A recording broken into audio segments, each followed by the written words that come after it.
জাহান্নামের সবচেয়ে নিকৃষ্ট গর্ত গাই, এই গাই নামক গর্তের মধ্যে ছুঁড়ে মার। পুরা জাহান্নামের মধ্যে সবচেয়ে নিকৃষ্ট একটি আযাবে সবচেয়ে ভয়ঙ্কর একটা গর্তের নাম হলো গাই। তাফসীরে আছে। আশ্চর্য কথা হলো নবীজি বলছে এই জাহান্নামের ওই গুহাটা এতটা ভয়ঙ্কর, জাহান্নামের বাকি অংশ আল্লাহর কাছে পানাহ চায় যে আল্লাহ আমি জাহান্নামকেও ওই গর্তে ফেলিয়েন। হাদিসা আমি জাহান্নামকেও কি করেন না ওই জাকাত ফেলেন। আল্লাহ বলছে ফাসাউফা ইয়ালকাউনা গাইয়া, আমি ওই নাফরমান যে নামাজ নষ্ট করে আর তার মনের মতো চলে আমি তার সে গাই নামক জাহান্নামের গর্তে ছুড়েম। আল্লাহ বলেন যে বান্দা তওবা করে গুনাহ ছেড়ে আমি আল্লাহর দিকে ফিরে আসে ও আমানা এবং আমি আল্লাহরে মেনে নেয় ও আমিলা সালিহান এবং নেক আমল করতে থাকে ফাউলাইকা ইয়াদখুলুনাল জান্নাহ, আমি আল্লাহ ওয়াদা দিলাম এরা সকলেই জান্নাতেই প্রবেশ করবে। ওয়ালা ইউজলামুনা শাইআ, কোনো জুলুম করা হবে না, অর্থাৎ পিছনের ওই গুনাহগুলোর কারণে লজ্জা দেওয়া হবে না, বরং তওবা করে ফিরে আসলে নতুন করে বন্দিগি শুরু করিলে আমি আল্লাহ এখন থেকেই তারে জান্নাত দিয়ে দেব। এজন্য প্রিয় ভাই, প্রিয় কিশোর নওজোয়ান বয়স্ক বাবা, আমিও আমরা সবাই মিলে চলেন আল্লাহর দিকে ফিরে আস। কার দিকে বলেন না, কার দিকে ফিরা দরকার? নবী সাল্লাল্লাহু আলাইহি সাল্লামের সুন্নাতের দিকে। আল্লাহ তাআলা আমাদেরকে তৌফিক দান করেন। ছোটবেলায় আমরা যখন মোটামুটি পড়ালেখা করতাম, আমাদের বুঝির বয়সে আমরা ছোটবেলায় দেখছি যে ডাক্তার, একজন ডাক্তারই এমবিবিএস ডাক্তার সব রোগে চিকিৎসা করত, যে কোনো রোগীকেই ওনারা ওষুধ দিত। আমি কিন্তু আজকে 30 বছরের ব্যবধানে আইসা, 20-25 বছরের ব্যবধানে আইসা এখন পরিস্থিতি হলো এমন, মানব দেহের প্রত্যেক অঙ্গের আলাদা আলাদা স্পেশালিস্ট ডাক্তার, আলাদা আলাদা ডিপার্টমেন্ট, নাক কান গলা আলাদা, চক্ষু আলাদা, ব্রেইনের আলাদা, অনেক ডিপার্টমেন্ট, অভাব নাই, আলাদা আলাদা বিষয় ডাক্তার। আগে এমন ছিল না, আগে একই ডাক্তার সব ওষুধ দিত। কিন্তু পরিবেশ পরিস্থিতি প্রয়োজনীয়তার বিবেচনায় ভিন্ন ভিন্ন আলাদা আলাদা ডিপার্টমেন্ট করা হয়েছে। তাইলে একটা সময় আমরা মাদ্রাসায় পড়তাম, দেখা গেছে ছোটবেলাতেও দেখছি নুরানিতে পড়তাম, এক ওস্তাদ সকাল থেকে নিয়ে রাত 10টা পর্যন্ত এই 10 জন 20 জন 30 জন বাচ্চাকে সব বিষয় উনি একাই পড়ে। সময়ের প্রয়োজনে এখন বিষয়ভিত্তিক আলাদা আলাদা শিক্ষক ভিন্ন ভিন্ন রাখা আছে। তাইলে পরিবেশ পরিস্থিতি প্রয়োজন বিবেচনায় একই বিষয়কে অনেক সময় ভাগ করা হয়, কাজটা যেন বেশি হয়, প্রয়োজন যেন বেশি পূরণ। আমাদের দেশে আলহামদুলিল্লাহ একটা সময় এলাকা 10 গ্রাম 5 গ্রাম মিলে ওয়াজ মাহফিল একটা বা দুইটাই হতো। 10 গ্রামে দেখা গেছে 5 গ্রাম মিল্লা একটা মাহফিল। আমি এমন একটা মাহফিলেও গেছি একবার, 2-3 বারই গেছি ওইখানে, কিশোরগঞ্জের দিকে। ওনারা বলছে যে হুজুর আমরা আশেপাশের মোট 10 উপজেলা মিলে এই একটা মাহফিল আয়োজন, 10 গ্রাম না, 10টা উপজেলার লোক একসাথে হইয়া বিশাল মাহফিল। তাহলে এক সময় এমনটা ছিল। সময়ের প্রয়োজনে এখন এলাকা ভিত্তিক, মহল্লা ভিত্তিক বিভিন্ন প্রয়োজনে আলহামদুলিল্লাহ এখন অনেক মাহফিল আগের চাইতে 10 গুণ বেড়ে গেছে। প্রতিটা মসজিদওয়ালা মনে করে ওনাদের মসজিদের জন্য একটা বাৎসরিক মাহফিল করা দরকার। মাদ্রাসাওয়ালা মনে করে মাদ্রাসার জন্য একটা বাৎসরিক মাহফিল দরকার। কবরস্থানওয়ালারা মনে করে কবরবাসীদের রুহের মাগফিরাতের জন্য একটা মাহফিল করা দরকার। এরকম অনেকভাবে প্রবাসীরা মনে করে যে আমরা প্রবাসীদের উদ্যোগে একটা মাহফিল হওয়া দরকার। এরকম বিভিন্নভাবে আলহামদুলিল্লাহ অনেক মাহফিল এখন বেড়ে গেছে। এই মাহফিলগুলোর পরেও আবার ওলামায়ে কেরাম প্রত্যেক শুক্রবার দিন জুমার নামাজে বয়ান করতেছে। বছরে 52 সপ্তাহ, এক বছরে 4 × 12 = 48, প্রতি মাসে 4 সপ্তাহ, 4টা জুমা। আর 4 মাস আছে এমন যেখানে জুম্মা হয় 5টা। যেমন এই যে আগস্ট মাস আসতেছে, আগস্ট মাসে 5টা জুমা। তো 52টা জুমায় মনে করেন একই মহল্লার মসজিদে একই মানুষগুলোর সামনে এক বছরে 52 বার খতিব সাহেব বয়ান করে। এরপরেও আল্লাহর কথা শোনাবার বলবার যে পরিমাণ প্রয়োজন তা আসলেই পূরণ হয় না। আল্লাহর কথা আরো বেশি বলা দরকার, আল্লাহর দিকে আরো বেশি ডাকা দরকার। আপনারা বুঝবেন, একটি মহল্লার মধ্যে, একটি দেশের মধ্যে, আমাদের শুধু বাংলাদেশেই মনে করেন টেলিভিশন চ্যানেল অনেক অনেক শতের উপরে। এ দুনিয়াবি সামান্য খোঁজ খবর, মুখানে কাজ্জা লাগছে, মুখানে মারামারি লাগছে, মুখানে সিনজি উল্টাইয়া গেছে, মুখানে বাস অ্যাক্সিডেন্ট করছে, এই কথাগুলা এগুলাও কমপক্ষে 100 চ্যানেল একই দিনে প্রতি ঘন্টায় ঘন্টায় প্রত্যেকেই প্রচার করে। প্রত্যেক ঘন্টায় 12 ঘন্টায় 12 বার কি হয় সংবাদ প্রচার।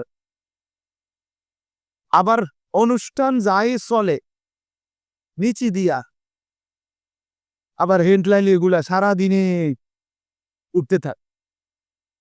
ওই খবর 24 ঘন্টাই দুনিয়ার খবর শোনানো হয়। ঘন্টায় ঘন্টায় তো একবার বলে, আবার লেখা এগুলা উঠতে থাক শিরোনামগুলা। এই সব ভাবে দুনিয়া বলা হয় বিভিন্নভাবে, কিন্তু বাস্তবিক অর্থে ওই পরিমাণ, যে পরিমাণ দুনিয়াবি কথা আমাদের সামনে পেশ হচ্ছে, আখিরাতের কথা ওই পরিমাণ পেশ করা হয় এখনো বলা হয় না। আরো বেশি বলা দরকার। আখিরাত যে সফর যেটুকুর, ওই সফরের প্রস্তুতি অতটুক। দুনিয়ার সময় অল্পই, আখিরাতের সময় অনেক লম্বা, অনেক লম্বা। কোরআনুল কারীমের মধ্যে আছে, আল্লাহ তাআলা বলেন, ফি ইয়াউমিন কানা মিকদারুহু 50 আলফ সানা। হাসরের ময়দানের একদিন আল্লাহ তাআলা বলেন 50,000 বছর। সরাসরি কোরআন শরীফের আয়াত, 50 আলফ সানা, 50,000 বছর একদিন। এখন হাসরের ময়দান মোট কতদিন চলবে সেটা আল্লাহই জানে। যদি 10 দিন চলে বিচার কাজটা, রাসূলুল্লাহ সাল্লাল্লাহু আলাইহি ওয়াসাল্লাম বলেন, ফুল সিরাত যেটা পার হইতে হবে সকলকে 30,000 বছরের রাস্তা। মুহাদ্দিসিনে কেরাম বলেন, সর্বশেষ যেই ব্যক্তি কবরে যাবে, ইসরাফিল ফু দিলে হতে পারে তাকেও কবরে থাকতে হবে 40,000 বছর। তাহলে এখন যারা কবরে, ইব্রাহিম আলাইহিস সালামের জামানায় যারা কবরে গেছে, ওই নূহ আলাইহিস সালামের জামানায় যারা কবরে গেছে, তারা আজকে কতদিন থেকে মনে করেন নবীজি সাল্লাল্লাহু আলাইহি সাল্লামের জামানায়, আমাদের নবীর জামানায় যারা ইন্তেকাল করছে, মারা গেছে, ইমানদার হোক আর বেঈমান হোক, তারা আজকে কতদূর আমাকে চোখের সামনে হিসাব 1447 হিজরি এখন শুরু হয়েছে, 1447 হিজরি। শুরু হয়েছে এই যে মুহররম মাস, যেটা শেষ অংশে এখন আমরা আছি। তাইলে আজ থেকে 1447 বছর আগে নবীজি সাল্লাল্লাহু আলাইহি ওয়াসাল্লাম মক্কা থেকে হিজরত করে মদিনায় গেছে। তাহলে তার 1 বছরের মাথায় বদরের যুদ্ধ হয়েছে, 1 বছর পরে। তাহলে বদরের যুদ্ধ হয়েছে ধরেন আজকে 1446 বছর। তাহলে আবু জেহেল মারা গেছে আজকে 1446 বছর। তাহলে আবু জেহেল আজকে কবরে পড়ে আছে 1446 বছর। কিন্তু মাটির উপরে কি এই পরিবার ছিল? মাটির উপরে ছিল 60 বছর, 70 বছর, হলো 63, 50, 70, 80, 5 এরকম 60-70 এত বেশি না। তাহলে আমাদের একদম সহজ হিসাব যে মাটির উপরে আমরা ছিল কতক্ষণ। ফেরাউন আজকে মাটির নিচে কতদিন, নমরুদ আজকে মাটির নিচে কতদিন। এই জন্য আখিরাতের সফর লম্বা, পরকালের সফর লম্বা। মান মাতা ফাকাদ কামাত কিয়ামাতুহু। বুজুর্গানে দিন বলে যার মৃত্যু হলো তার কিয়ামত, তার আখিরাত শুরু হয়ে গেল। কারণ সে তো আর কোনোদিন 1000 কোটি চেষ্টা করেও পৃথিবীতে আর আসবে। মোবাইল ঘুরান ভাইয়া, ভালো, এটাও ভালো কাজ, খুব ভালো কাজ। কারণ 24 ঘন্টা ফালতু কাজ করতে করতে জিন্দিগিটাই ফালতু হয়ে গেছে। এই জন্য কিছু মানুষের জীবন হলো 24 ঘন্টা শুধু মোবাইল, এটারে ঘুরাবে, এটারে ছবি উঠাবে, এইটাই মাথার মধ্যে ঢুকায় দেওয়া হচ্ছে যে তোমার পৃথিবী, তোমার 24 ঘন্টার ডিউটি একটাই, তোমার জীবনে 24 ঘন্টা ভালো মন্দ, বেড়া বিড়ি, হুজুর, পাবলিক, মসজিদ, মাদ্রাসা, স্কুল, কলেজ, যেটা পাও তোমার দায়িত্বই ছবি উঠে। তোমার পৃথিবীতে বানানোই হয়েছে ছবি উঠানোর জন্য, তোমার পৃথিবীতে বানানোর উদ্দেশ্যই ছবি উঠা। তোমার জীবনটাই শুধু মোবাইল, মারা যাইলে মোবাইলের উপরে মারা যাইবা, জীবিত হইলে মোবাইলের উপরে জীবিত। এই জন্য হাজারো মানুষের দেখবে ঘুমের টাইমে লাস্ট আমল, মানে ঘুমাবার সময় শেষ, মোবাইল আছে আছে, এই শেষ আমল। ঘুমের থেকে দোয়া অবস্থায় প্রথম হাত দিয়া মোবাইল সাইডে আসা, তাহলে আখিরি আমল হইল মোবাইল। ঘুম থেকে জেগে প্রথম আমল মিনহা খালাকনাকুম ওয়া ফিহা নুঈদুকুম। মোবাইলের উপরে মারা গেল, ঘুম গেল, মোবাইলের উপরেই জেগেও কি আস্তাগফিরুল্লাহ। আমার ভাই, আমি বলতেছিলাম তাইলে আখিরাতের সফর লম্বা। কোরআনুল কারীমের মধ্যে আছে, আল্লাহ তাআলা বলছেন তোমরা 1000 বছর গুনলে যেটুকু হয়, আমি আল্লাহ একদিন বললে এতটুকু হয়। আমি আল্লাহর বলা একদিন আলফা সানাতিম মিম্মা তাউদ্দুন, তোমাদের গুনার হিসাবে, তোমাদের 24 ঘন্টার দিন রাতের হিসাবে 1000 বছর সমপরিমাণ আমি আল্লাহর একদিন। একদিন তো যদি আল্লাহ বলে বান্দা একদিনে আযাব ভোগ করতে হবে, তো সেটা করে নেন 1000 বছর। 1000 বছর। যদি আল্লাহ বলে বান্দা একদিনই হাসরের ময়দানের হিসাব হবে, তো সেটাও ধরে নেন 50,000 বছর। কারণ কোরআন শরীফের আয়াত এটা। তাহলে আখিরাত অনেক লম্বা সফর, আখিরাতের প্রস্তুতিও অনেক বেশি।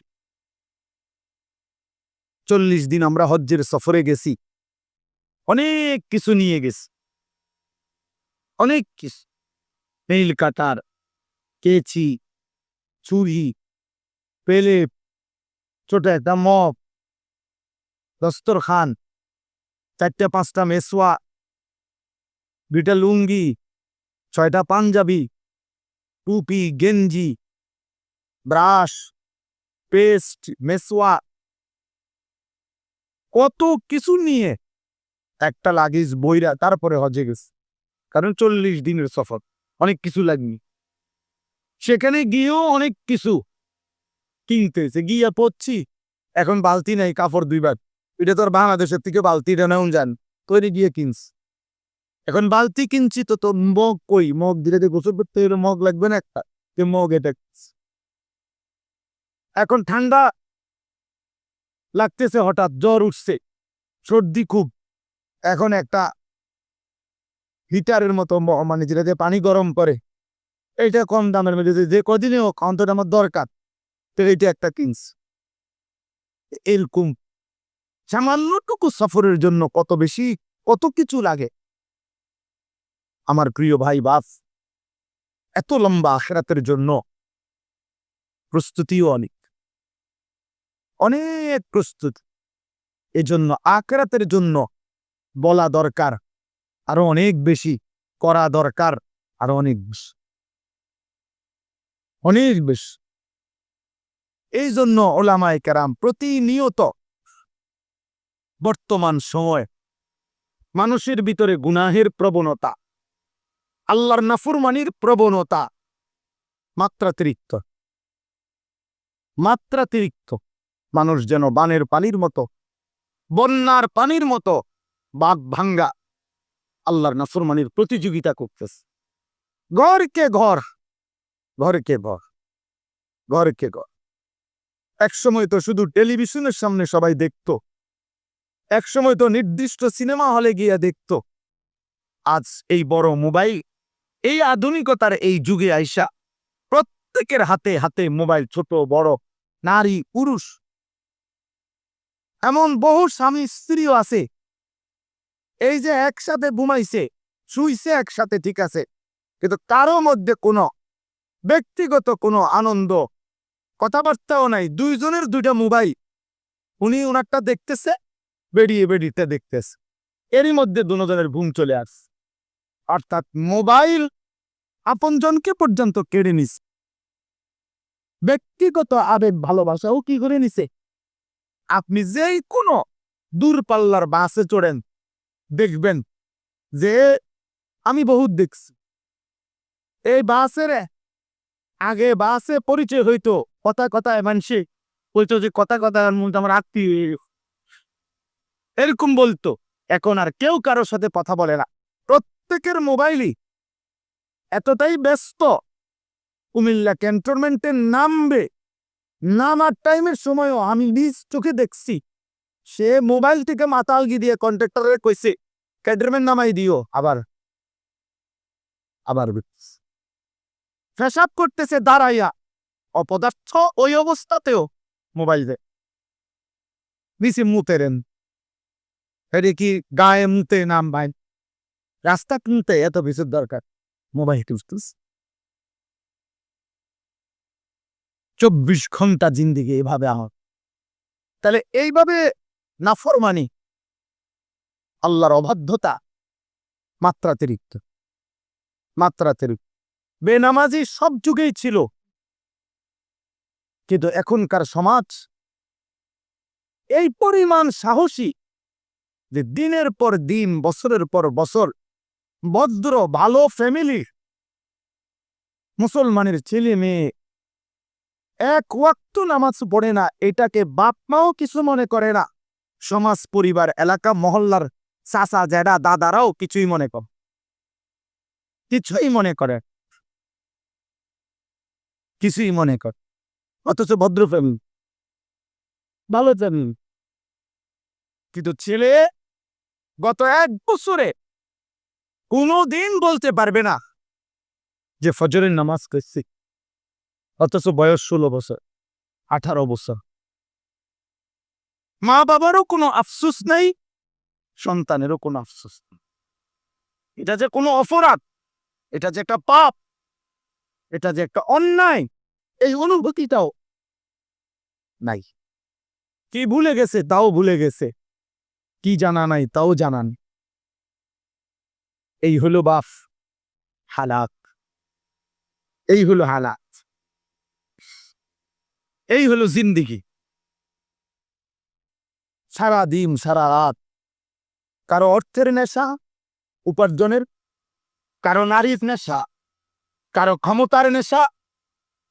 সবাই আমরা দুনিয়া ভোগ করার নেশায় বসে, সবাই ব্যস্ত। আপন মা বাপ কি নিয়ে এত ব্যস্ত, যেই ব্যস্ততার কারণে ছেলেটারে কদ্দুর নামাজি বানাবে এই সময়ও হাতে নাই, মেয়েটাকে পর্দানসীন বানাবে এই সময়ও হাতে নাই, স্ত্রীকে পর্দানসীন বানাবে এই সময়ও হাতে নাই। উনি শুধু ব্যস্ত ব্যস্ত ব্যস্ত ব্যস্ত ব্যস্ত।